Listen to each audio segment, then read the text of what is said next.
এই গরমে রান্নাঘরে দাঁড়িয়ে রান্না করাটা না খুব একটা কঠিন কাজ হয়ে দাঁড়িয়েছে, কিন্তু কি করা যায়, রান্না তো করতেই হবে। হ্যালো এভরিওয়ান, আমি রিঙ্কু। আমার একটা নিউ অ্যান্ড ফ্রেশ ব্লগে তোমাদের ওয়েলকাম। মুগ, মুসুর আর বিউলির ডাল, এই তিনটে ডাল বাজার থেকে একসাথে কিনে নিয়ে এসে সেটাকে মিক্স করে রেখে দিয়েছি। মাঝে মাঝে এই তিনটে ডালকে একসাথেই রান্না করি, খেতে কিন্তু খুব ভালো লাগে। তবে যদিও এখন আমরা একটু হালকা পাতলাই খাই, কিন্তু ওই বাড়িতে মাঝে মাঝে এর ওর অনুষ্ঠান চলে আসে, তখন একটুখানি খাওয়া দাওয়াটা উল্টোপাল্টা হয়ে যায়। কালকে যেরকম দিদিভাইয়ের বার্থডে ছিল, সেই জন্য রাত্রিরে খাওয়াটা একটু উল্টোপাল্টা হয়ে গেছিলো। সেই জন্য আজকে সকালের খাওয়া দাওয়া একদম হালকা পাতলা।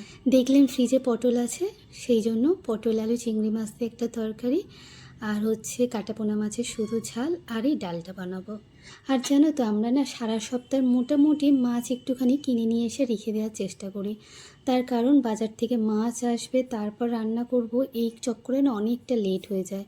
আর এই গরমে অনেক বেলা পর্যন্ত রান্নাঘরে দাঁড়িয়ে রান্না করাটা যে কী কষ্ট, সেই জন্য আমি বলি তুমি যাই মাছ নিয়ে আসো সেটা একটু আগের দিনকে নিয়ে এসে রেখে দেবে, যাতে সকাল সকাল উঠে একটু রান্নাটা করে নিতে পারি। তবে যেন আগে না আমাদের বাড়িতে কনসাস শুধুমাত্র আমিই ছিলাম, আমি একটু খাওয়া দাওয়া লাইট করা পছন্দ করতাম, কিন্তু এখন দেখছি আমার হাজব্যান্ডও সেম হয়ে গেছে। আসলে ওর তো ওয়েটটা অনেকটা বেড়েছে, সেই জন্য ও এখন নিজেকে একটু কন্ট্রোল করছে। আর সকালবেলা রান্না বান্না সেরে রান্নাঘর যতক্ষণ না পরিষ্কার হচ্ছে ততক্ষণ মনে হয় যে একটা মস্ত বড় কাজ পড়ে আছে। আর এই কাজটা যদি কমপ্লিট হয়ে যায় মনে হয় একটা বেলা অন্তত নিশ্চিন্ত, আবার রাত্রিরে দেখা যাবে। মোটামুটি বেশ খানিকটা কাজ গুছিয়ে নিতে পেরেছি। এবার এখন শুধু মনে হচ্ছে কতক্ষণে এসির ভেতর ঢুকবো, আর পেরে উঠছি না। চলো আজকের ভিডিওটা এখানেই শেষ করলাম, টাটা।